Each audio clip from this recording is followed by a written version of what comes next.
The Z100 has got a big, huge 4K emblazoned on the side of it. It's proud to be a 4K camcorder. But it's also a really good HD camcorder. This is a 10-bit 422 recorder, okay, using the F5 and F55's codec, and it's got HD SDI out, it's got timecode in and out. This is a serious piece of kit. The Z100 is a camera that's appealing directly to the jobbing videographers, the people out there who need to get a lot of coverage in a short space of time, but are still wanting a view to the future, a lot of flexibility, and are really trying to get a good quality codec, good quality footage. So rather than going down the large sensor route, they understand that what they want is a codec that's strong enough for good editing, and it'll have a view to the future use. 5, 10, 15 years ahead, those 4K rushes are still going to be usable. So unlike the Z1, the Z100 is really approaching professionals with features such as HD SDI output. And that means that suddenly the whole world of professional video now interfaces with a camera. The lovely thing about the Z100 is that, in fact, when you look at it, it's just the same sort of unit design that we've seen before. It's a very comforting design. All the buttons are placed in all the same places, so it's immediately very comfortable to pick up. You take this unit full of the most amazing exotic imaging technology, and you can play with it like a Z1, like a PMW 100, and I was able to sit down with it and within 15 minutes, 30 minutes, be comfortable to go out and shoot with it, knowing I can get the right results, with the right picture profile, with the right sort of exposure settings and that sort of thing. That's great. Way back there was a camera called the Z1. It was a very interesting new design of camera with this funky new thing called HDV, high definition video, very highly compressed. And it wasn't really the camera designed to shoot major feature films or even broadcast television. It was the videographer's best friend. And we would buy a Z1 thinking, gosh, HDV, but actually we knew most of the time we were working at standard definition.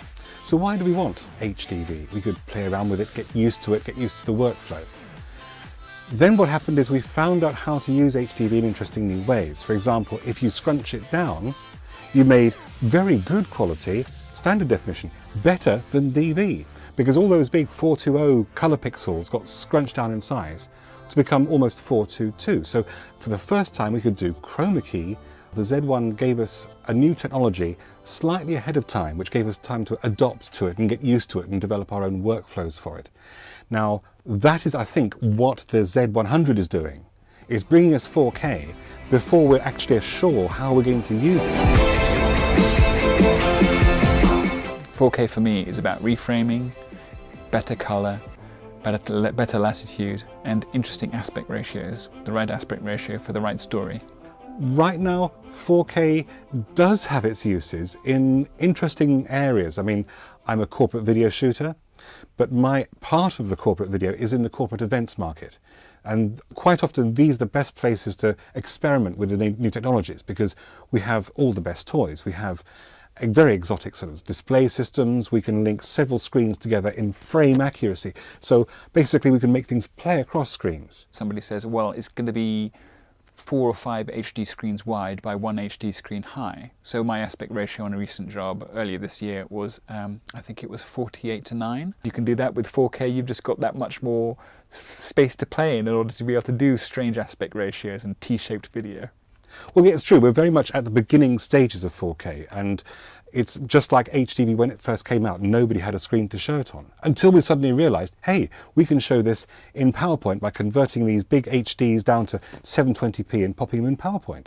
And that was quite possibly our first taste of high definition that we ourselves had shot, rather than technical demonstrations. As soon as HD came along, it was fantastic. With that extra resolution, I had the advantage of I had something to cut away to, but instead of having cutaways of hands or other objects in the room, I could cut away to the same person. Now the way that would work is I would frame it very loose, knowing that's going to be my wide shot that I can cut to, and then knowing that I could cut in to a much closer, a big close-up, or even if I'm being ridiculous, a big close-up. 4K is, of course, something we've been encouraged to join up on, and there are people saying the number of pixels, you know, it's too much, we can't even do HD properly yet. But don't forget that we do need to move on. We're currently working to this thing called Rec. 709, which is 20 years old. In fact, 4K brings with us much more. We have better color renditioning. TV sets can do a lot more in terms of brightness range. And also we're moving from 8-bit acquisition to 10-bit acquisition, and the amount of colors we can reduce in the greens and the reds is, we got more with the 4K. So don't just think about 4K as being resolution, think of it as color resolution. Think of it as the ability to push and pull the brightness further to get a much more pleasing natural spread of tones. The Z100 introduces 4 key technologies new to the videography market. So on top of the 4K-ness of it all, we've also got to store it somewhere. So that brings the XQD card. Now the XQD card is something which is almost the same size and shape as our standard SD-HC card, a little bit thicker, and really it's a relative of the compact flash card. It's kind of compact flash and then some. Biggest advantage of a camera I like is footage that I can take from the camera and put straight in the edit. Knowing I can get a file that will go straight on the timeline and I can use it, that's what really counts. So what we're looking at now is the XAVC format, which is a new umbrella of different codecs working at different resolutions at different data rates, but they all belong to the same family. Now the XAVC format is actually the format being used by the F5 and the F55 cameras. I mean, this is a really good, strong codec. It's going to be one of those standards, a bit like DV was. It just works. Even at launch, it just works. I popped the card into Final Cut Pro 10. The camera said, oh, I'm attached to a USB device. Shall I be a deck? Yes, the camera was a deck. Final Cut Pro 10 saw the card. I saw my clips. Select them, import them, there they are. And these are not clips that need to be transcoded. These are edit-ready clips. In the future, we'll have a more compressed version for when you're wanting to do longer records. This is 4K. It's eating data at a huge rate, and sometimes you need the resolution, but you don't need all the quality. So for the longer records, the presentation records and that sort of thing, we're talking about a slightly more compressed version. Still 422, but there'll be a long GOP 10-bit 422, then there'll be a long GOP 420, and then there'll be an 8-bit 420 for the very long records. There'll be an update to this camera that will allow you to record AVC HD to go along with your HD or 4K recordings. So if the producer or director wants their own copy of the rushes to work with, they haven't quite got up to 4K yet, off we go. There's your AVC HD card, sir. Another strange feature, which is the first I've seen, a Wi-Fi controller for the camera.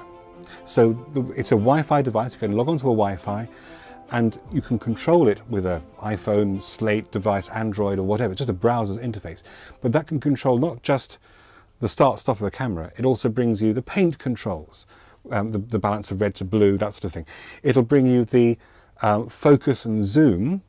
And somewhere interesting here, you think, hold on, this is a great multi-camera setup camera, a little base unit where when you're not doing a full TV studio, but what you're trying to do is perhaps a webcast, a multicam webcast, and you've got the HD signal going to a HD vision mixer through HD SDI. You're internally recording 4K, so you can do the cropping later, just to perhaps take the crowd shots, the reverse angle of the crowd and zoom into people there.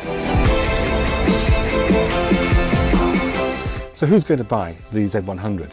Well, I think really it's appealing to those people who would have gone for the PMW 100, 150, and in fact people like me who went for the Z1, who are basically looking to the future, wanting to have flexibility and the highest possible quality at a price point they can afford. They want to get going but can't really justify F5, F55. Also, those people who are shooting in circumstances where you don't want to be caught changing lenses, the videographers, those fast-changing, fast-moving situations where, you know, if you're having to swap lenses or worry about depth of field. I mean, just doing an interview with a f1.4 lens, people who've tried it say it's a risky thing, you're having to alter things. So we've gone back to finding actually this little all-in-one design being very useful for that sort of videography application. It's also got a lovely wide range of periphery uses in the scientific, education, publishing, all sorts of other uses for it. But things like the HD SDI output, the 422, 10-bit codec, all these things point towards a busy, jobbing videographer trying to get the best flexibility and as wide a coverage as possible in a simple, short amount of time.